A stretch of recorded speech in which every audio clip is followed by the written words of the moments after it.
Vlada kaže, gde si Vlado?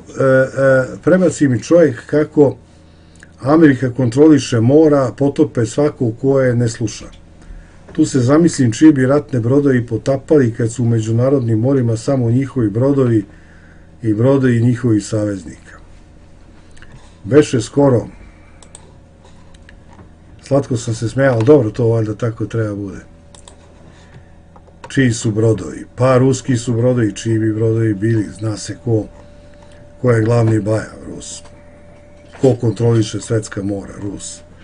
Malo mu tu pomaže Kinezov, to onako, malo, nije to sad nešto mnogo, ne bi Kinez mogao mnogo, to su gluposti. Ja samo čekam kad će ovi kremljovani izmisle neku foru da Rusi u brodogradilištima prave nove brodove koje će potapati da zapreče prolaz tuđim flotama. Sećate se Krstarice Moskva kad je potopljena, pa je bilo namerno su je Rusi tu potopili. Nisu imali neki jeftiniji brod, neku baržu, neki šleper, nego baš komandni brod flote su potopili. Fantastične priče. Sad je najnovija kremljomanska uspavanka da Ukri više ne dobijaju oružje od zapada. Te da im je kraj blizu. Rusija sve jača, Ukrajina sve slabija.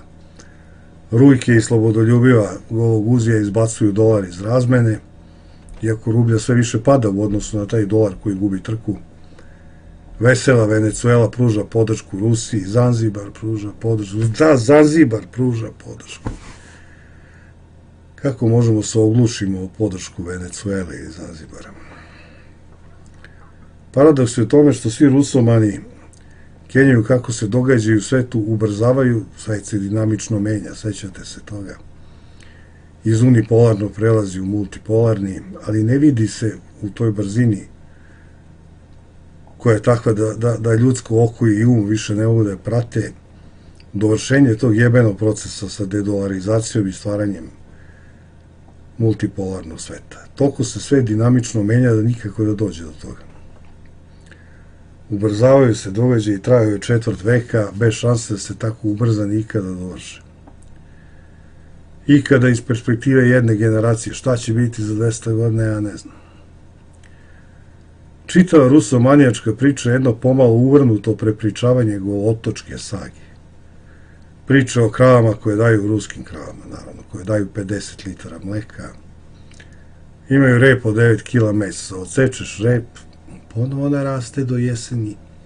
Ti pojedeš onih 9 kila, a evo ga, u jesen opet 9 kila i tako 2 puta godišnje. Rusija je naša dembelija.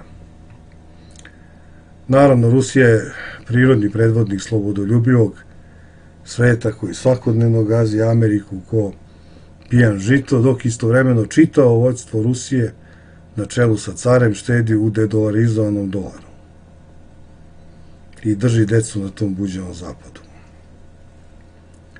Priča je skrojena po meri našeg iskliznuća iz pameti.